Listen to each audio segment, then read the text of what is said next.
Hello everyone. बेटा हम कर रहे हैं 9th क्लास का एटम्स एंड मॉलिक्यूल्स। आज हम करने वाले हैं अबाउट मॉलिक्यूल्स। जो लास्ट वीडियो था हमारा, लास्ट वीडियो के अंदर आपने एटॉमिक नंबर के बारे में सीखा। Atomic number, what is atomic number? Atomic number क्या होता है? Atomic number is number of protons. Number of protons, protons कितने हैं किसी एटम के अंदर? Number of protons in an atom is known as atomic number. आज हम पूरी जो बातें हैं वो मॉलिक्यूल्स के बारे में सीखेंगे। जो मॉलिक्यूल्स हैं वो कैसे बनते हैं, मॉलिक्यूल्स क्यों बनते हैं, एटम क्यों जुड़ते हैं, और मॉलिक्यूल कैसे बनते हैं, किस तरह का उनमें इलेक्ट्रॉनों का शेयरिंग होता है या ट्रांसफर होता है इलेक्ट्रॉनों का। सारी बातों को आज हम समझने की कोशिश करेंगे। तो सारे पॉइंट को, मॉलिक्यूल से रिलेटेड हर पॉइंट को समझने के लिए आज हम शुरुआत कर रहे हैं एटॉमिक नंबर से। एटॉमिक नंबर क्या है? Number of protons. प्रोटॉन्स क्या होते हैं? Positively charged subatomic particle which are present in the nucleus. आपको एक जनरल पॉइंट बता देते हैं समझने के लिए। सपोज ये कोई एटम है, तो आपको पता है एटम एक सर्कुलर फॉर्म के अंदर होता है। एटम के बीच में न्यूक्लियस होता है। न्यूक्लियस पॉजिटिव चार्ज का होता है। पॉइंट ये है कि न्यूक्लियस पॉजिटिव चार्ज का क्यों होता है? इसलिए होता है क्योंकि इसके अंदर पाए जाते हैं प्रोटॉन और neutron. Nucleus contains protons and neutron. Proton उसमें और न्यूट्रॉन, ये दो चीज होती है। प्रोटॉन कैसे होते हैं? प्रोटॉन्स आर पॉजिटिव चार्ज और neutrons have no charge. Neutron पे कोई चार्ज नहीं होता। तो प्रोटॉनों की जो हम बात कर रहे हैं वो प्रोटॉन कहाँ होते हैं? एटम के न्यूक्लियस के अंदर होते हैं। ये मान लो न्यूक्लियस बना दिया हमने बड़ा सा, तो इसमें प्रोटॉन है और क्या है? न्यूट्रॉन। तो प्रोटॉन इसके न्यूक्लियस में पाए। तो बाहर की तरफ जो हम शेल बनाते हैं, इस तरह से रिंग्स जो बनाते हैं जिनमें इलेक्ट्रॉन पाए जाते हैं, they are known as orbit. इन्हें ऑर्बिट या शेल के नाम से बोलते हैं। They are known as orbit और shell and they contain electrons. इनमें इलेक्ट्रॉन पाए जाते हैं। किस शेल में कितने इलेक्ट्रॉन पाए जाएंगे वो पता चलता है हमारे को उसके एटॉमिक नंबर से। और एटॉमिक नंबर कौन बना रहा है? प्रोटॉन। तो कोई भी न्यूट्रल एटम जब होगा, कोई न्यूट्रल एटम जब होगा, न्यूट्रल एटम का मतलब हो गया जब उस पर कोई चार्ज नहीं हो, उसको हम बोलेंगे न्यूट्रल एटम। जैसे एग्जांपल में हमने हाइड्रोजन को लिखा H करके, तो ये हाइड्रोजन का एक एटम का सिंबल है जिस पर कोई चार्ज नहीं है। ऐसे कार्बन को लिख दिया, नाइट्रोजन को लिखा, ऑक्सीजन को लिखा, दे आर एटम्स। ये एटम है and they do not contain charge. अगर इन पर चार्ज आ गया तो की बात नहीं कर रहे हैं। जब इन पर चार्ज नहीं है, जब ये एटम न्यूट्रल है, तब की हम बात करें। तो न्यूट्रल एटम के अंदर जितने प्रोटॉन्स होंगे उतने ही उसमें इलेक्ट्रॉन्स होंगे। Proton number is equal to number of electrons. ये ध्यान रखना। In a neutral atom protons are equal to electrons. Suppose किसी न्यूक्लियस के अंदर एक प्रोटॉन है, इट कंटेन्स वन प्रोटॉन, तो इसका मतलब इसके जो शेल है बाहर की तरफ है उसमें भी एक इलेक्ट्रॉन है। तो ये जो फर्स्ट शेल है इसमें एक इलेक्ट्रॉन मिल जाएगा। तो एक इलेक्ट्रॉन हमने रिप्रेजेंट कर दिया सिंगल एरो से। मान लो कोई दूसरा एटम है, उसका न्यूक्लियस है, उसमें टू प्रोटॉन्स आर प्रेजेंट, दो प्रोटॉन है उसके अंदर। अगर उसमें दो प्रोटॉन है तो उसके अंदर दो इलेक्ट्रॉन होंगे। ठीक है। अब मान लीजिए किसी के पास में तीन इलेक्ट्रॉन हो जाए, तीन प्रोटॉन हो जाए, कंटेन्स थ्री प्रोटॉन्स, तो वो तीन प्रोटॉन कहाँ होंगे? इसके बाहर के जो शेल है उनके अंदर, क्योंकि न्यूक्लियस में तो दो ही चीज हो सकती है, प्रोटॉन हो सकता है और न्यूट्रॉन। अब जो हम बात कर रहे हैं सिर्फ प्रोटॉन की, न्यूट्रॉन्स के बारे में बात नहीं कर रहे, क्योंकि न्यूट्रॉन्स का हमारे मॉलिक्यूल फॉर्मेशन से कोई संबंध नहीं है इसलिए। तो प्रोटॉन्स कितने हैं? तीन है किसी एटम के अंदर। तो उसमें इलेक्ट्रॉन भी कितने होंगे? तीन। लेकिन अब जब इलेक्ट्रॉनों को आप इनके शेलों में इंट्रोड्यूस करते हो, इनके शेलों में उनको भरते हो, तो उसका एक फॉर्मूला होता है जिसे हम बोलते हैं इलेक्ट्रॉनिक कॉन्फ़िगरेशन। Electronic configuration. और इलेक्ट्रॉनिक कॉन्फ़िगरेशन का जो जनरल फॉर्मूला आपके 1 to 20 एलिमेंट्स में, 1 से लेकर के 20 तक के जो एलिमेंट हैं उनमें जो जनरल फॉर्मूला काम करता है GF, मतलब जनरल फॉर्मूला इलेक्ट्रॉनिक कॉन्फ़िगरेशन का, वो होता है 2 8 8। ये होता है। या जो आपके सबसे अधिक काम आएगा इसमें से भी वो होगा 2880, ये जनरल 288 भी काम आ सकता है। वो डिपेंड करेगा एलिमेंट टू एलिमेंट वेरी कर सकते हैं, या फिर क्या हो जाएगा 2880। So these are the two general formulae, दो जनरल फॉर्मूले हो गए which can be operated in atom। तो देखिए अब इसमें हम बात करते हैं यहाँ पर इलेक्ट्रॉन्स को लेकर के, प्रोटॉन्स को लेकर के। प्रोटॉन कितने हैं 3, तो इलेक्ट्रॉन भी कितने होंगे 3। तो फर्स्ट शेल में कितने इलेक्ट्रॉन हो सकते हैं 2 इलेक्ट्रॉन्स हो सकते हैं। इसके पास है कितने 3, तो 2 इलेक्ट्रॉन्स को हमने इसके अंदर फिल कर दिया, तो एक इलेक्ट्रॉन बच गया। वो क्या करेगा फर्स्ट शेल से जंप करके अगले शेल में चला जाएगा। तो इसमें 2 इलेक्ट्रॉन आ गए, तो तीसरा इलेक्ट्रॉन बचा वो अगले शेल में आ जाएगा, सेकंड शेल में आ जाएगा। अब मान लो किसी एलिमेंट के पास में देयर आर 4 प्रोटॉन्स, 4 प्रोटॉन हो, तो फिर क्या होगा इन 4 प्रोटॉनों में 2 इलेक्ट्रॉन तो आएंगे फर्स्ट वाले, 4 प्रोटॉन है तो 4 उसमें क्या होंगे इलेक्ट्रॉन होंगे। तो 4 इलेक्ट्रॉनों में से 2 तो आगे फर्स्ट शेल में, बच गए 2 इलेक्ट्रॉन, वो कौन से में चले जाएंगे उसके अगले शेल में चले जाएंगे। नेक्स्ट शेल में कितने हो सकते हैं मैक्सिमम 8 हो सकते हैं। अभी तो कितने हैं 2 ही है, इसका मतलब 6 इसमें और भी आ सकते हैं। तो 6 इसमें और भी आ सकते हैं। तो अब हम मान लेते हैं तो एटॉमिक नंबर है हमारे पास 7। एटॉमिक नंबर 7 का मतलब क्या, उसके प्रोटॉन कितने हैं उसमें 7, तो इलेक्ट्रॉन भी कितने हैं उसमें 7। और कैसे भरोगे 7 में से 2 तो आ जाएंगे फर्स्ट शेल में, बाकी बच गए 5, वो किस में चले जाएंगे नेक्स्ट वाले के अंदर। तो 1 2 3 4 5 इस तरह से इलेक्ट्रॉन आ गए। इलेक्ट्रॉन्स को हम यहाँ किससे रिप्रेजेंट कर रहे हैं एरो से रिप्रेजेंट करें, कोई जरूरी नहीं इनको एरो से ही रिप्रेजेंट किया जाए, इनके और भी सिंबल होते हैं लाइक दिस। हम यहाँ एक डॉट बना दे तो एक जो डॉट है वो एक इलेक्ट्रॉन को रिप्रेजेंट करती है, ये सेकंड डॉट 2 इलेक्ट्रॉन्स को रिप्रेजेंट करती है। तो फर्स्ट शेल में कितने इलेक्ट्रॉन हो सकते हैं 2 इलेक्ट्रॉन्स हो सकते हैं, तो कितने डॉट आएंगे 2 डॉट आएंगे। कई बार डॉट के साथ में नेगेटिव साइन भी लिखा होता है, वो नेगेटिव साइन इसलिए लिखा होता है डॉट के साथ में क्योंकि एक डॉट जो है वो किसको रिप्रेजेंट कर रही है एक इलेक्ट्रॉन को, और इलेक्ट्रॉन पे कैसा चार्ज होता है नेगेटिव चार्ज होता है, इसलिए डॉट के साथ में कई बार नेगेटिव भी लिख देते हैं। और फॉर शेक ऑफ कन्वीनियंस आप ना भी लिखो तो भी ये सही है, क्योंकि ये आपको पता है they are electrons and electrons are negatively charged. अब सेकंड शेल, सेकंड शेल में क्या मैक्सिमम हो कितने इलेक्ट्रॉन 8 इलेक्ट्रॉन। तो हम बात करते हैं यहाँ पर कोई एलिमेंट ऐसे जिसके पास प्रोटॉन कितने हो 7, प्रोटॉन अगर 7 है तो इलेक्ट्रॉन पे कितने होंगे 7, तो 2 इलेक्ट्रॉन्स तो आ जाएंगे फर्स्ट में, बच गए कितने 5, तो ये हो गए 1 2 3 4 5, ये 5 इलेक्ट्रॉन। ये 5 इलेक्ट्रॉन क्या हुआ हमने इनको बहुत नजदीक दिखाया, लेकिन क्या होता है electrons are always in motion, ये घूमते हैं। तो इसका पूरा जो शेल आप बनाओ तो electrons are not close to each other, electron नजदीक नहीं होते, दे आर फ्रीली मूविंग, अपने मर्जी से घूम रहे होते हैं। बट यहाँ इलेक्ट्रॉनिक कॉन्फ़िगरेशन दिखा रही है इसलिए हम इनको सबको नजदीक करके दिखा। अब मान लो किसी के पास में नंबर ऑफ प्रोटॉन्स हो जाए 10 प्रोटॉन अगर हो जाए तो 10 प्रोटॉन अगर होंगे उनके अंदर तो क्या हो जाएगा कितने इलेक्ट्रॉन होंगे फर्स्ट में 2, बाकी कितने बच गए 8, वो किसमें होंगे सेकंड में 1 2 3 4 5 6 7 और 8, ये 8 इलेक्ट्रॉन होंगे इसके अंदर। नेगेटिव चार्ज करके दिखाना चाहो तो बोलो, और मेथड्स आर करेक्ट। ये दिस इज व्हाट इलेक्ट्रॉनों को हम उनके शेल में भर रहे हैं, ये जो रिंग्स हैं ऑर्बिट है शेल है इनमें भर रहे हैं यहाँ पर। तो ये इलेक्ट्रॉनिक कॉन्फ़िगरेशन का इलेक्ट्रॉनों को इलेक्ट्रॉनिक कॉन्फ़िगरेशन का मतलब होता है इलेक्ट्रॉनों को उनकी शेल की कैपेसिटी के अनुसार भरना। तो फर्स्ट शेल कैपेसिटी कितनी है 2 की, सेकंड कितनी है 8 की, थर्ड की कितनी है। इन सब एटम्स कुछ में तो 8 है कुछ में ये 18 होती है। खास करके जब गैसेस की बात है नॉन मेटल्स की बात है तब ये 18 हो जाता है, मेटल्स के केस में ये मिलेगा आपको 8। हो गया इस तरह से। तो ये तो बातें किसको लेकर के हुई इलेक्ट्रॉनिक कॉन्फ़िगरेशन को लेकर के हुई। तो इलेक्ट्रॉनिक कॉन्फ़िगरेशन जो है वो 2 प्रकार की होती है। Elements can have either of the 2 type of electronic configuration, 2 प्रकार है। एक को हम बोलते हैं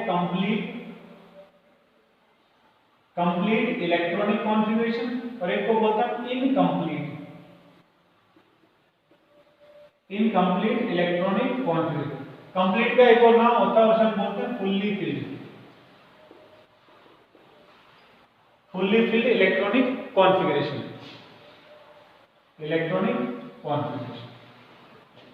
ये क्या होता है जी, जब किसी भी एलिमेंट के अंदर मिलने वाले इलेक्ट्रॉनों को उनके शेल्स के अंदर भरा जाता है और भरने पर अगर आखिरी शेल के अंदर, मतलब लास्ट जो इलेक्ट्रॉन आ रहा है उस शेल के अंदर, आखिरी शेल का मतलब जिस शेल में लास्ट इलेक्ट्रॉन आ रहा है, जैसे 10 नंबर है तो इसका 10th इलेक्ट्रॉन जिस शेल में आ रहा है उस शेल में अगर या तो 2 इलेक्ट्रॉन लास्ट, तो या फिर उसमें 10 इलेक्ट्रॉन, या फिर उसमें 8 ऑफ और मेटल्स, और नॉन मेटल्स में फर्स्ट में 2, सेकंड में 8, और नॉन मेटल्स के लिए थर्ड में कितने होने चाहिए, maximum 18 electrons can be there, 18 हो सकते हैं थर्ड के अंदर। तो ये क्या हो गया इनका कंप्लीट इलेक्ट्रॉनिक कॉन्फ़िगरेशन। अगर किसी एलिमेंट का इलेक्ट्रॉनिक कॉन्फ़िगरेशन करते समय लास्ट वाले शेल में, लास्ट का मतलब क्या है यहाँ पर, जिसमें लास्ट इलेक्ट्रॉन आ रहा हो, लास्ट का मतलब ये नहीं है जैसे हमने अब नियॉन का इलेक्ट्रॉनिक कॉन्फ़िगरेशन किया, या वो एलिमेंट जिसके पास 10 प्रोटॉन हो तो उसका इलेक्ट्रॉनिक कॉन्फ़िगरेशन किया, इसमें हमने 3 शेल दिखा रखे हैं यहाँ पे, वी आर रिप्रेजेंटिंग 3 शेल्स, लेकिन यहाँ इलेक्ट्रॉन तो इसके सेकंड शेल में कंप्लीट हो रहे हैं, तो जहां कंप्लीट हो रहे हैं वो ही लास्ट शेल माना जाता है, ना कि वो जो बच गए खाली हो। तो वैलेंस शेल कौन सा होगा, जिसमें लास्ट इलेक्ट्रॉन आ रहा है, लास्ट का मतलब जैसे 10 नंबर तो 10 वाला, 15 इलेक्ट्रॉन तो 15 इलेक्ट्रॉन जिसमें आ रहा है, that is the last shell. तो लास्ट शेल में कितने इलेक्ट्रॉन हो, या तो 2 होने चाहिए उसमें, या 8 होने चाहिए, या मेटल्स के लिए 8 हो और नॉन मेटल्स के लिए 18 हो। तो ये क्या हो जाएंगे हमारे कंप्लीटली या फुल्ली फिल्ड इलेक्ट्रॉनिक कॉन्फ़िगरेशन। और जिन एलिमेंट्स में ऐसा नहीं होता है उनके अंदर हम कौन सी कॉन्फ़िगरेशन बोलेंगे, इनकम्प्लीट इलेक्ट्रॉनिक कॉन्फ़िगरेशन। तो 10 एटॉमिक नंबर जिस भी एलिमेंट का है उसका इलेक्ट्रॉनिक कॉन्फ़िगरेशन कैसा होगा, फर्स्ट में होगा 2 और सेकंड में होंगे, ये तो हो गया फर्स्ट में, और सेकंड में होंगे 8, तो सेकंड में कितने होने चाहिए 8, इसमें 8 है, तो इसका मतलब वो एलिमेंट जिसका एटॉमिक नंबर 10 है उसकी इलेक्ट्रॉनिक कॉन्फ़िगरेशन कैसी हो जाएगी, फुल्ली फिल्ड या कंप्लीटली फिल्ड इलेक्ट्रॉनिक कॉन्फ़िगरेशन। अब हम मान लें हमारे पास में कोई अगला एलिमेंट है जिसके पास नंबर ऑफ प्रोटॉन होंगे 12, अगर प्रोटॉन 12 होंगे तो इलेक्ट्रॉन कितने होंगे 12। अब हम उनको कंप्लीट करें, इलेक्ट्रॉनों में भरें उसको, तो भरेंगे तो क्या होगा, फर्स्ट में 2 इलेक्ट्रॉन्स आ गए, 12 थे, 12 में से 10 बच गए, 10 में से 8 आ गया सेकंड शेल के अंदर, तो सेकंड में कितने हो सकते हैं, मैक्सिमम 8। 8 के बाद 9th इलेक्ट्रॉन जो होगा और जो 10th इलेक्ट्रॉन होगा वो सेकंड में नहीं आ सकता है, क्योंकि सेकंड की लिमिट क्या है 8 की है, मैक्सिमम 8 हो सकते हैं। तो अब जो अगला इलेक्ट्रॉन हो गया वो कौन सा, 11th और 12th इलेक्ट्रॉन, लास्ट के 2 इलेक्ट्रॉन वो कहां चले जाएंगे, थर्ड शेल में चले जाएंगे। तब लास्ट शेल कौन सा होगा, third shell is the last shell और वैलेंस शेल। तो लास्ट शेल जो होता है जिसमें इलेक्ट्रॉन आ रहे हैं, ठीक है, उसी को हम क्या बोलते हैं, वैलेंस शेल। वैलेंस का मीनिंग ही लास्ट होता है, साइंस वर्ड है ये, इंग्लिश वर्ड हो गया ये साइंस वर्ड। तो valence means last, shell means shell जिसमें लास्ट इलेक्ट्रॉन आ रहे हैं वो, तो इसमें आ रहा है ये है, इसमें आता है ये आखिरी इलेक्ट्रॉन। जैसे आप मान लो हाइड्रोजन की बात है, हाइड्रोजन का एक एटॉमिक नंबर होता है, तो उसके इलेक्ट्रॉनिक कॉन्फ़िगरेशन का जो उसका फर्स्ट शेल में एक इलेक्ट्रॉन है, तो हाइड्रोजन का वैलेंस शेल जो होगा वो फर्स्ट शेल ही हो जाएगा।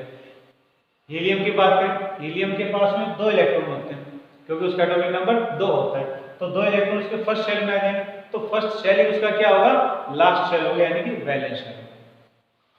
तो इलेक्ट्रॉनिक कॉन्फ़िगरेशन करते समय जिन एलिमेंट्स के वैलेंस में 2 8 8 for metals, 2 8 18 for non metals अगर इलेक्ट्रॉन्स हैं तो वो क्या होंगे, फुल्ली फिल्ड इलेक्ट्रॉनिक कॉन्फ़िगरेशन वाले एलिमेंट होंगे।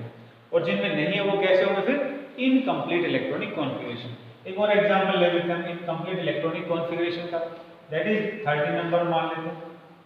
तो 13 जो एलिमेंट है इसके इलेक्ट्रॉनिक कॉन्फ़िगरेशन को तो 2 फिर 8 10 हो गए, अब 3 इलेक्ट्रॉन बच गए वो यहां आ जाएंगे ये हो गया। तो 13 एटॉमिक नंबर जिस भी एलिमेंट का उसका इलेक्ट्रॉनिक कॉन्फ़िगरेशन कैसा होगा, इनकम्प्लीट इलेक्ट्रॉनिक कॉन्फ़िगरेशन, क्योंकि इसके वैलेंस में कितने होने चाहिए, या तो 8 होने चाहिए या 18 होने चाहिए, तो ना तो 8 है इसके पास ना 18 है, तो ये कैसा हो गया, इनकम्प्लीट इलेक्ट्रॉनिक कॉन्फ़िगरेशन वाला element.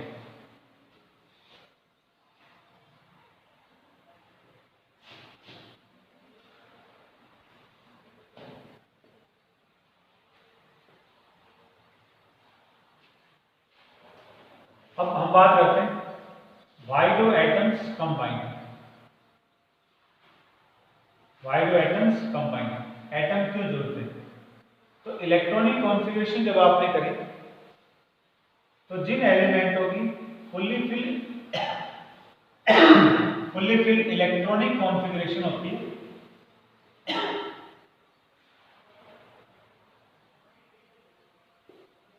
Fully filled electronic configuration जिन एलिमेंट्स की होती है उनके एग्जांपल करते हैं हम यहाँ पर हीलियम, नियोन और आर्गन। ये हो गया। अब इसका एटॉमिक नंबर तो होता है 2, इसका 10, इसका 18। इसका कॉन्फ़िगरेशन करोगे तो कितना हो गया 2, इसका कॉन्फ़िगरेशन करोगे तो कितना हो जाएगा 2 और 8, इसका करोगे तो कितना हो जाएगा 2, 8 एंड 8। तो देखो फर्स्ट शेल है इसका, फर्स्ट शेल में कितने इलेक्ट्रॉन होने चाहिए 2, इसमें 2 है, तो ये कैसा हो गया फुल्ली फिल्ड इलेक्ट्रॉनिक कॉन्फ़िगरेशन। ये नियोन है, नियोन का लास्ट शेल कौन सा है सेकंड, सेकंड में कितने इलेक्ट्रॉन होने चाहिए 8, तो 8 है इसके अंदर, तो इसकी भी कॉन्फ़िगरेशन कैसे हुई फुल्ली फिल्ड हुई। अब है अगला एलिमेंट आर्गन, आर्गन की इलेक्ट्रॉनिक कॉन्फ़िगरेशन की तो लास्ट में कितने इलेक्ट्रॉन होने चाहिए थर्ड शेल के अंदर या तो 8 हो या 18 हो, तो 8 है इसके पास में, तो इसकी इलेक्ट्रॉनिक कॉन्फ़िगरेशन कैसे हुई फुल्ली फिल्ड इलेक्ट्रॉनिक कॉन्फ़िगरेशन। तो ये जो एलिमेंट है जिनकी इलेक्ट्रॉनिक कॉन्फ़िगरेशन फुल्ली फिल्ड होती है they are known as noble elements. इनको हम नोबल एलिमेंट या नोबल गैसेस के नाम से बोलते हैं, या हम इनको इनर्ट गैसेस के नाम से बोलते हैं, या हम इनको स्टेबल एलिमेंट्स के नाम से बोलते हैं। They are the different names for elements whose electronic configuration is fully filled, जिनकी इलेक्ट्रॉनिक कॉन्फ़िगरेशन नेचुरल फॉर्म से पूरी तरह भरी होती है, उनके अलग अलग नाम। अब हम इन नामों को देखते हैं, ऐसा क्यों बोला हमने इसके अंदर। जो नोबल गैसेस होती है या नोबल वर्ड है, इसका मतलब होता है जो किसी से रिएक्शन ना करे। तो इन एलिमेंट्स के लास्ट में उतने इलेक्ट्रॉन हैं जितने इलेक्ट्रॉनिक कॉन्फ़िगरेशन के अनुसार होने चाहिए, इसलिए ये कैसे हैं नोबल है, ये किसी से रिएक्शन नहीं करेंगे, ना तो इनके पास 2, 8, 18 वाले रूल से कम है ना ज़्यादा है, इसलिए किसी से रिएक्शन नहीं करेंगे, देयरफॉर दे आर नोबल।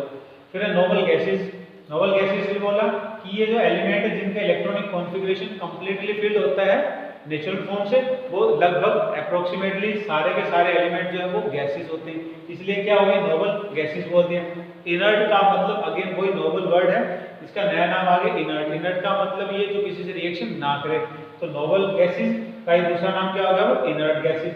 और क्या आ गया इनका नाम स्टेबल एलिमेंट। स्टेबल क्यों, क्योंकि किसी से रिएक्शन भी करेंगे तो इनमें चेंज आना ही नहीं है, चेंज नहीं आएगा, तो इसलिए कैसे होंगे स्टेबल एलिमेंट्स। अब पॉइंट आता है reason for the stability, reason for stability, reason for nobleness of a element. ये एलिमेंट स्टेबल क्यों होते हैं, स्टेबल क्यों होते हैं, because they have fully filled electronic configuration, क्योंकि इनकी इलेक्ट्रॉनिक कॉन्फ़िगरेशन फुल्ली फिल्ड है, या यूं कह सकते हैं दे हैव ऑल द रिक्वेस्टिव number of electrons in their valence shell. जितने इलेक्ट्रॉन इलेक्ट्रॉनिक कॉन्फ़िगरेशन के अनुसार इनके लास्ट शेल में होने चाहिए इतने इनके पास होते हैं, इसलिए किसी से रिएक्शन नहीं करते। तो अब इन बातों से क्या डिस्कस निकलता है, इन डिस्कशन से ये कंक्लूजन निकलता है कि वो एलिमेंट रिएक्शन करेंगे जिनके लास्ट शेल में इलेक्ट्रॉनिक कॉन्फ़िगरेशन में जो इलेक्ट्रॉन बताए उसके अलावा अगर इलेक्ट्रॉन की संख्या होगी तो वो रिएक्शन करेंगे। और कब तक करेंगे वो रिएक्शन, जब तक कि उनकी भी इलेक्ट्रॉनिक कॉन्फ़िगरेशन नोबल गैसेस के जैसे इलेक्ट्रॉनिक कॉन्फ़िगरेशन में ना बदल जाए। जैसे एग्जांपल ले लें, फॉर एग्जांपल हम बात करें यहाँ पर, तो ये लिथियम ले लिया, लिथियम का एटॉमिक नंबर हो गया 3, इसकी इलेक्ट्रॉनिक कॉन्फ़िगरेशन जब आप करोगे तो क्या हो गया 2 and 1, ये इलेक्ट्रॉनिक कॉन्फ़िगरेशन होगी। तो अब इसके फर्स्ट शेल तो इसका कंप्लीट, फर्स्ट शेल में 2 होने चाहिए, 2 है इसके पास, लेकिन इसका लास्ट शेल कौन सा है सेकंड है, जिसमें कितने इलेक्ट्रॉन होने चाहिए 8, और इसके पास कितने हैं 1 इलेक्ट्रॉन है। तो ये एलिमेंट कैसा हो गया इनकम्प्लीट इलेक्ट्रॉनिक कॉन्फ़िगरेशन वाला हो गया, और इनकम्प्लीट इलेक्ट्रॉनिक कॉन्फ़िगरेशन वाला जो एलिमेंट होगा इस पॉइंट का उल्टा हो जाएगा। स्टेबल वाले कौन से, जिनके फुल्ली फिल्ड इलेक्ट्रॉनिक कॉन्फ़िगरेशन, तो अनस्टेबल कौन से होंगे, जिनकी इलेक्ट्रॉनिक कॉन्फ़िगरेशन इनकम्प्लीट होगी। तो लिथियम की इलेक्ट्रॉनिक कॉन्फ़िगरेशन कैसे बनी, इनकम्प्लीट कॉन्फ़िगरेशन बनी, इसलिए लिथियम क्या होगा will be A reactive element, यानी कि रिएक्शन करेगा। क्यों करेगा, ताकि इसके भी वैलेंस में या तो 2 इलेक्ट्रॉन हो या 8 इलेक्ट्रॉन हो या फिर 18 इलेक्ट्रॉन हो, इसलिए ये एलिमेंट रिएक्शन करेगा। तो दिस इज द रीजन, यहाँ जो पॉइंट आ रहा था वो किसका था, स्टेबिलिटी का रीजन। स्टेबिलिटी रीजन क्या हो कि फुल्ली फिल्ड इलेक्ट्रॉनिक कॉन्फ़िगरेशन जिस एलिमेंट के पास हो वो रिएक्शन नहीं करेगा, लेकिन जिनके पास नहीं है वो कैसे होंगे फिर रिएक्टिव होंगे। तो ये किसके लिए बात आ गई, for reactivity, reactivity of elements या atoms. Why elements are reactive, यहाँ क्या पॉइंट आएगा, व्हाई एलिमेंट्स आर स्टेबल, और इसमें क्या पॉइंट आ गया, व्हाई एलिमेंट्स आर रिएक्टिव। क्यों रिएक्टिव है, बिकॉज उनकी इलेक्ट्रॉनिक कॉन्फ़िगरेशन कैसी है, इनकम्प्लीट। ये मैं शॉर्ट में लिख रहा हूँ, EL मींस इलेक्ट्रॉनिक कॉन्फ़िगरेशन, और शॉर्ट में COF या CONF ये कॉन्फ़िगरेशन के लिए होगा। So now today we have realized that why some elements are noble, means why some elements or some atoms do not react, क्यों नहीं करते, and why some atoms they react, और कुछ atoms क्यों रिएक्शन करते हैं। तो रीजन क्या था, because of their electronic configuration. अब देखो, कल जब हम डाल्टन्स एटॉमिक थ्योरी के बारे में कर रहे थे, इन आवर लास्ट लेक्चर जब हम डाल्टन्स एटॉमिक थ्योरी कर रहे थे, तो उसमें ये बताया था, डाल्टन ने अपने थ्योरी में बताया था, N atom is the smallest part which takes part in a chemical reaction। एक जो एटम है वो सबसे छोटा पार्ट होता है जो कैसी केमिकल रिएक्शन में होता है। फिर हमने लिमिटेशंस में पढ़ा ऑफ डाल्टन्स एटॉमिक थ्योरी, उसमें ये बताया था कि किसी भी रिएक्शन के अंदर एटम पार्टिसिपेट नहीं करता है, इलेक्ट्रॉन्स पार्टिसिपेट करते हैं। तो जो इलेक्ट्रॉनिक कॉन्फ़िगरेशन करी हमने, तो इस पॉइंट को हम महसूस कर सकते हैं, समझ सकते हैं कि वो पॉइंट इलेक्ट्रॉनों पर क्यों डाला गया, क्योंकि इलेक्ट्रॉन ही किसी केमिकल रिएक्शन में पार्टिसिपेट करें, क्योंकि उन्हीं के ही नंबरों में वेरिएबिलिटी आती है, उनके नंबरों में जो वेरिएबिलिटी आती है तो एलिमेंट को रिएक्टिव बनाते हैं। ये हो गया। अब क्वेश्चन ये, क्वेश्चन को आंसर ढूंढते हैं जिसमें ये बता, why do atoms combine, atoms क्यों जुड़ते हैं, why do atoms combine, atoms combine together in order to have fully filled electronic configuration. Atoms क्यों जुड़ रहे हैं, ताकि उनकी भी इलेक्ट्रॉनिक कॉन्फ़िगरेशन फुल्ली फिल्ड हो जाए, ठीक वैसे जैसे नोबल गैसेस की होती है। नोबल गैसेस किसी से रिएक्शन नहीं करती, जब किसी एलिमेंट की इलेक्ट्रॉनिक कॉन्फ़िगरेशन नोबल जैसी हो जाएगी तो वो भी रिएक्शन करना बंद कर देगा, therefore the elements are reactive.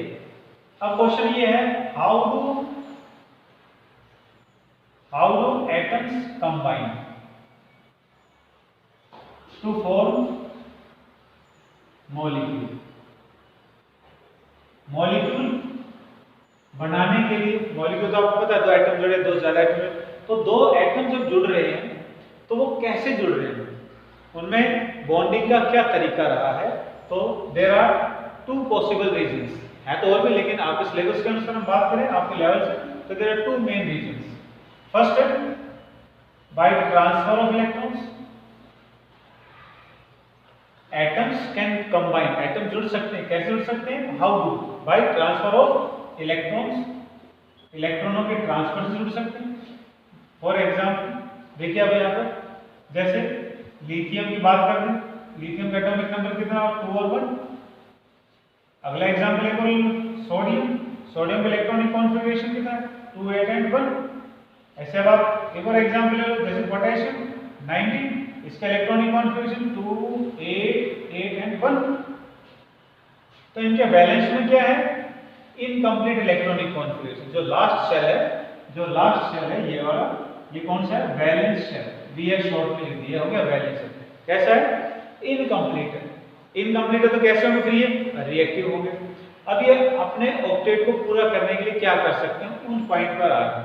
तो किसी भी एलिमेंट के पास में देयर आर टू मेथड्स, दो तरीके हैं। एक तो कौन सा बता रहे, ट्रांसफर ऑफ इलेक्ट्रॉन, इलेक्ट्रॉनों का ट्रांसफर।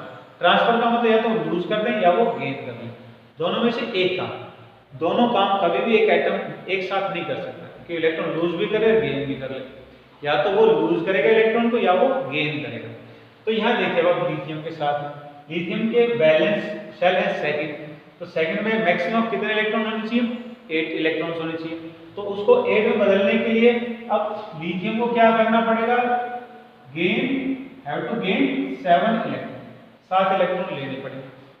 लेकिन कोई भी एलिमेंट, ये आप याद रखें, कोई भी जो एलिमेंट है वो मैक्सिमम जो एलिमेंट लूज कर सकता है 3 है, और मैक्सिमम जो इलेक्ट्रॉन को एलिमेंट गेन कर सकता है वो भी 3 है। यानी कोई इलेक्ट्रॉन 3 इलेक्ट्रॉन मैक्सिमम दे सकता है, 1 देगा 2 देगा या 3 इलेक्ट्रॉन को, और गेन करेगा तो 1 2 3 3 इलेक्ट्रॉन तक गेन करेगा। तो अब देखिए यहाँ पर इसके पास कितने इलेक्ट्रॉन है, 1, और इसके पास कमी कितनी पड़ रही है, 7 की, तो क्या करेगा, 7 लेगा। तो ये नहीं हो सकता, नॉट पॉसिबल, क्योंकि कितने लिए जा सकते हैं, 3 इलेक्ट्रॉन्स कैन बी गेन्ड। तो फिर क्या बचा अब इसके पास में, अब इसके पास दूसरा तरीका है कि इसका सेकंड शेल अगर कंप्लीट नहीं हो रहा है क्योंकि ये 7 इलेक्ट्रॉन अकोमोडेट नहीं कर सकता है, 7 इलेक्ट्रॉनों को नहीं खींच सकता है। तो फिर इसके पास रास्ता बचता है कि क्यों ना इसी इलेक्ट्रॉन को लूज कर दिया जाए, क्योंकि इस इलेक्ट्रॉन को जब ये लूज करेगा तो सेकंड शेल ही खत्म हो जाएगा, क्योंकि अब बैलेंस इलेक्ट्रॉन कौन सा हो जाएगा, इसके पीछे वाला, यहीं पर इलेक्ट्रॉन बचे वो कौन सा हो गया, फर्स्ट, और फर्स्ट में कितने होने चाहिए, 2 इलेक्ट्रॉन। तो जब ये एक इलेक्ट्रॉन को लूज करेगा यहाँ से, तो पीछे की तरफ 2 इलेक्ट्रॉन बचेंगे फर्स्ट शेल में, और जब ये 2 बच रहे हैं तो फर्स्ट में 2 ही होने चाहिए, इसलिए एक इलेक्ट्रॉन को लूज करने के बाद में लिथियम क्या हो जाएगा, स्टेबल हो जाएगा। तो लिथियम क्या कर रहा है, लूज कर रहा है।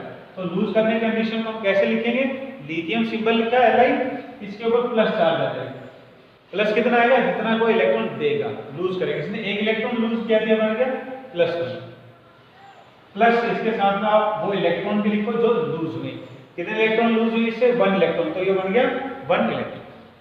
ऐसे हम बात करें सोडियम को लेकर, तो सोडियम की वही कहानी है जैसे लिथियम का, इसका जो थर्ड शेल है उसमें कितने इलेक्ट्रॉन चाहिए, 8, कितने कम है, 7, तो 7 को गेन नहीं कर सकता क्योंकि 3 can be gain.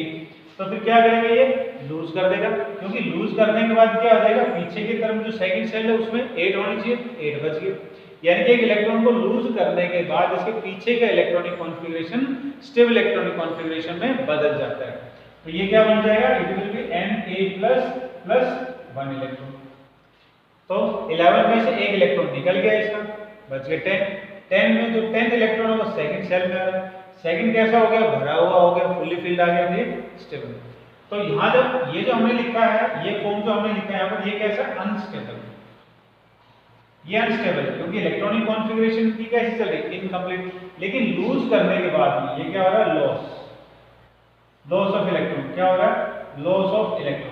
Loss of electron होने के बाद बिल्कुल यही बात किसमें आ जाएगी, पोटेशियम के अंदर भी आ जाएगी, लॉस ऑफ इलेक्ट्रॉन, ये पोटेशियम और ये हो गया, तो ये बन गए आयन, दे आर आयंस, और ये कैसे हैं, स्टेबल, ये स्टेबल, मतलब ये जो एलिमेंट है, ये जो एटम है, ये इलेक्ट्रॉन को लूज करके कैसे हो रहे हैं, इलेक्ट्रॉन को लूज करके कैसे हो रहे हैं, स्टेबल हो रहे हैं। तो स्टेबिलिटी को पाने का कैसा तरीका हुआ, पहला ट्रांसफर ऑफ इलेक्ट्रॉन, इलेक्ट्रॉन का ट्रांसफर क्या था, लूज या गेन। तो यहाँ जो हमने पॉइंट किया वो कौन सा पॉइंट किया, ट्रांसफर ऑफ इलेक्ट्रॉन में लॉस ऑफ इलेक्ट्रॉन्स का, इलेक्ट्रॉन के लॉस से जो आयन बने हैं, याद होगा आपको, हम क्या बोलते हैं, कैटायन, और कैटायन कैसे होते हैं, पॉजिटिवली चार्ज आयन। तो +1 चार्ज हो या +2 चार्ज या +3 चार्ज हो, ये सारे क्या होंगे, कैटायन होंगे। कुछ कैटायन के और एग्जांपल है, तो ये ले लो आप, magnesium 12 number, calcium 20 number, aluminium 13 number. अब आप इनका इलेक्ट्रॉनिक कॉन्फ़िगरेशन करो, अब इनका इलेक्ट्रॉनिक तो ये बन गया 282, इसका हो गया 2882, इसका हो जाएगा 283। अब आप देखो इनके अंदर लास्ट शेल कौन सा है, इसका थर्ड में कितने होने चाहिए, 8 इलेक्ट्रॉन्स, लेकिन कितने हैं, 2। तो क्या ये 6 गेन कर सकता है, नहीं कर सकता, क्योंकि 3 गेन है। तो क्या कर सकता है, 2 को लूज कर, जब अपने 2 इलेक्ट्रॉन को लूज करेगा, पीछे 8 बच के फुल्ली फिल्ड हो गया, तो क्या हो जाएगा, लॉस ऑफ 2 इलेक्ट्रॉन्स। ये क्या बन जाएगा, it will be Mg, loss कर रहा है एलिमेंट, तो कैसा चार्ज आएगा, प्लस, और कितना प्लस, जितने इलेक्ट्रॉन लूज किए, तो बन गया Mg +2, और कितने इलेक्ट्रॉन लूज हुए हैं वो इसके आगे प्लस करके दिखाओ, 2 इलेक्ट्रॉन्स। ऐसा और कैल्शियम में आ जाओ, कैल्शियम भी क्या करेगा, 2 इलेक्ट्रॉन को लूज करेगा, क्योंकि लास्ट इसका कौन सा, 4 शेल्स में कितने होने चाहिए, 18 इलेक्ट्रॉन होने चाहिए, 18 इलेक्ट्रॉन होने चाहिए। तो वो 200 गेन की बात करें तो 16 गेन नहीं हो सकते, तो 2 को लूज कर देगा, लूज करेगा तो क्या बन जाएगा, Ca+2 प्लस 2 इलेक्ट्रॉन। ऐसे बात इसमें करो तो एल्यूमिनियम क्या करेगा, 3 इलेक्ट्रॉनों को लूज कर देगा, तो ये बन जाएगा Al+3n+3 electron. They all are what, क्या है ये, कैटायंस। कैसे चार्ज हैं, वेरिएबल चार्ज, जितना इलेक्ट्रॉन जो कोई लूज कर रहा है उतना उस पर चार्ज आ रहा है, ये होगा। अब हम बात करते हैं ट्रांसफर ऑफ इलेक्ट्रॉन्स के अंदर, अगला point gain of electrons. Transfer of electron पहला तो कौन सा हो गया हमारा, लॉस ऑफ इलेक्ट्रॉन्स को लेकर पॉइंट। अब हम बात करेंगे गेन ऑफ इलेक्ट्रॉन्स को लेकर, जहां इलेक्ट्रॉनों को गेन के इलेक्ट्रॉन दिए जाते हैं एलिमेंट से।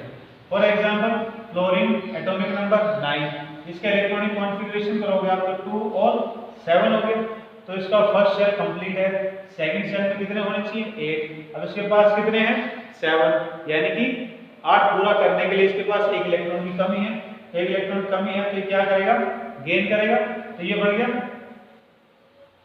ये एक इलेक्ट्रॉन को गेन करेगा इस तरह से।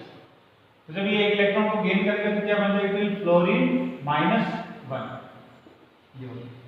तो यहाँ हम क्या लिखते हैं, +1 इलेक्ट्रॉन, क्यों, क्योंकि एक इलेक्ट्रॉन लेगा ये तब ये 8 में बदलेगा, तो जब कोई इलेक्ट्रॉन लेगा तो क्या बन जाएगा, Ni, ये बन गया। कैसे चार्ज है, -1 चार्ज। ऐसे बात मान लो क्लोरीन में हमारे पास 17 नंबर, इसके कॉन्फ़िगरेशन और 2 8 7, first shell complete, second shell complete, third में कितने होने चाहिए थे, 8 इलेक्ट्रॉन्स, लेकिन कितने हैं, 7, तो क्या है, इनकम्प्लीट। क्या करेगा फिर, ये एक इलेक्ट्रॉन को गेन करेगा, एक इलेक्ट्रॉन को गेन करते फिर क्या हो जाएंगे, 8 हो जाएंगे। तो क्लोरीन ने क्या किया, एक इलेक्ट्रॉन को गेन किया, इसलिए क्या हो गया, -1 चार्ज। एक इंपॉर्टेंट पॉइंट जो आपको ध्यान देना है वो ये है कि जब इलेक्ट्रॉन लूज होते हैं तो एरो के बाद प्लस करके लिखते हैं, और जब इलेक्ट्रॉन को गेन करता है तो एरो से पहले प्लस करके लिखते हैं, जितने गेन कर रहा है जितने लूज कर रहा है।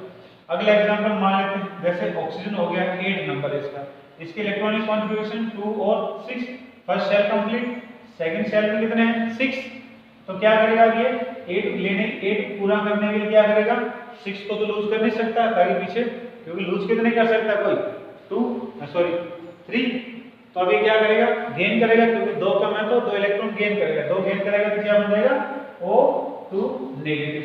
ऐसे हम मान लें यहाँ पर अगला एलिमेंट जैसे नाइट्रोजन 7 नंबर, इसके इलेक्ट्रॉनिक कॉन्फ़िगरेशन अगर आप करें तो क्या बन जाएगा 2 and 5, इसके पास वैलेंस में कितने इलेक्ट्रॉन्स है, 5 इलेक्ट्रॉन्स आते हैं। जरूरत कितने इलेक्ट्रॉन्स की अब इसके पास है, 5 को लूज तो ये कर नहीं सकता ताकि पीछे 2 हो जाए, तो क्या करेगा, 3 इलेक्ट्रॉन गेन कर लेगा ताकि लास्ट में 8 इलेक्ट्रॉन्स कंप्लीट हो जाए। तो बन गया 3 इलेक्ट्रॉन्स, 3 गेन किए, तो इस पर क्या आ जाएगा, नाइट्रोजन सिंबल ऊपर -3, दे आर एटम्स। ये क्या है, atom. These atoms are reactive, ये एटम है, और ये कैसे एटम्स है, रिएक्टिव है। Why they are reactive, because इनकी इलेक्ट्रॉनिक कॉन्फ़िगरेशन देखो कैसी है, इनकम्प्लीट है, and now they are ions. जब ये आयन में बदल गए हैं, आयन कौन से हैं, एन, आयन में बदल गए तो इनकी इलेक्ट्रॉनिक कॉन्फ़िगरेशन क्या हो रही है, कंप्लीट हो रही है। एक इलेक्ट्रॉन कंप्लीट कम था तो वो ले लिया, तो फिर ये किस्म बदल है इस तरह से स्टेबल फॉर्म के अंदर, तो ये हो गया stable. So that is how the transfer of electrons takes place. इसका एक एग्जांपल कंपाउंड फॉर्मेशन देखकर, ट्रांसफर ऑफ इलेक्ट्रॉन्स को लेकर, that is formation of molecules. How do molecules combine और how do atoms combine? देखो lithium Li and fluorine, LiF जो compound है उसमें इलेक्ट्रॉन ट्रांसफर कैसे होता है, तो देखो दोनों एटम्स को आप अलग अलग करके लिथियम और फ्लोरीन, लिथियम का एटॉमिक नंबर 3, फ्लोरीन का एटॉमिक नंबर 9, इसका जब आप इलेक्ट्रॉनिक कॉन्फ़िगरेशन करोगे तो क्या बन जाएगा, लिथियम Li+1 प्लस, या फिर आप पूरा एक बार इसको आप प्रैक्टिस के लिए आप पूरी इलेक्ट्रॉनिक कॉन्फ़िगरेशन करके जो प्रैक्टिस होती है फिर आप शॉर्ट में कर लेना। ये बढ़ गया 2 and 1, इसकी इलेक्ट्रॉनिक कॉन्फ़िगरेशन बनेगी 2 and 7, तब आपको पता ही क्या करेगा, इलेक्ट्रॉन को लूज करेगा, तो आप एरो करो Li++1 इलेक्ट्रॉन, क्योंकि इसके पास एक एक्स्ट्रा इलेक्ट्रॉन है, शायद ये ले नहीं सकता तो एक लूज कर देगा ताकि पीछे। ऐसे बात फ्लोरीन के अंदर, तो यहाँ पर क्या होगा, लॉस ऑफ इलेक्ट्रॉन, यहाँ क्या होगा, गेन ऑफ इलेक्ट्रॉन, क्योंकि 7 है, 8 करने के लिए गेन करेगा, तो क्या करना है उसके लिए, ये पे +1 इलेक्ट्रॉन, तो ऐसे जब आप करोगे क्या बन जाएगा, फ्लोरीन माइनस। अब आप इनका लेविस डॉट स्ट्रक्चर बनाओ, Lewis dot structure. Lewis dot structure का मतलब होता है कि जो एलिमेंट है उस एलिमेंट का सिंबल बनाओ, जैसे लिथियम है, और लिथियम के बैलेंस में जो इलेक्ट्रॉन है वो उसके लास्ट में दिखाओ। ये कौन से थे, बैलेंस शेल, इसके बैलेंस में जो इलेक्ट्रॉन है कितने हैं, 1, वो इसके साथ है तो डॉट से या क्रॉस के साथ रिप्रेजेंट करो, प्लस बनाओ बीच में, फिर दूसरा एलिमेंट लिखो, दूसरा कौन है, फ्लोरीन, फ्लोरीन के बैलेंस में कितने इलेक्ट्रॉन है, 7, तो उन 7 को आप क्रॉस से रिप्रेजेंट करो। तो लेविस डॉट स्ट्रक्चर के अंदर क्या होता है, balance shell electrons are represented, balance shell मिलने वाले इलेक्ट्रॉनों को दिखाया जाता है बाई किससे, या तो डॉट से या क्रॉस से। किसी भी एलिमेंट के बैलेंस इलेक्ट्रॉन का आप डॉट से या किसी को भी आप क्रॉस से रिप्रेजेंट करते हैं। दो आमने सामने वाले जो एटम्स होते हैं नजदीक वाले, उनके रिप्रेजेंटेशन में दोनों में ज्यादा डॉट यूज ना हो या दोनों में क्रॉस यूज ना हो, अलग अलग पता चले जिससे कि इलेक्ट्रॉन ये इसके हैं और ये इसके हैं। तब फ्लोरीन की बात है, फ्लोरीन वैलेंस में there are 7 electrons, 1 2 3 4 5 6 and 7 electron. तो लिथियम क्या कर रहा है, अपना एक इलेक्ट्रॉन इसको ट्रांसफर कर रहा है। जब ये अपना इलेक्ट्रॉन इसको ट्रांसफर करेगा तो इसके पास तो हो जाएंगे 8 इलेक्ट्रॉन्स, और जब ये अपना इलेक्ट्रॉन इसको लूज करेगा तो लूज करने पे इसके पास कितने हो जाएंगे, 2 electrons. So this situation is like this. इसे आप कैसे एरो से दिखाया, अपने इलेक्ट्रॉन ट्रांसफर होते हुए, ये क्या ट्रांसफर ऑफ इलेक्ट्रॉन और कौन सा काम हो रहा है, लॉस ऑफ इलेक्ट्रॉन। तो ये हो गया, ये बना लिथियम Li+ प्लस ये फ्लोरीन, फ्लोरीन का हो गया -q चार्ज। अब ये आपको पता है कि प्लस और माइनस चार्ज वाली चीजें क्या करेंगे, एक दूसरे को अट्रैक्ट करेंगे, खींचेंगी। तो ये बन जाएगा Li+F-। यहाँ जो बॉन्ड इनके बीच में बना है जिससे ये जुड़े हैं, this is known as ionic bond. ये हो गया आयनिक बॉन्ड। क्यों बना इसका नाम आयनिक बॉन्ड, क्योंकि ये आयनों के बीच में बना है। ये भी एक आयन है और ये भी एक आयन, तो आयनों में ये बॉन्ड बना, इसलिए इस बॉन्ड का नाम क्या हो गया, आयनिक बॉन्ड। आयनिक बॉन्ड से दो आयन आपस में जुड़ गए। और आयनिक बॉन्ड कैसे बना, bye transfer of electrons, loss of electron.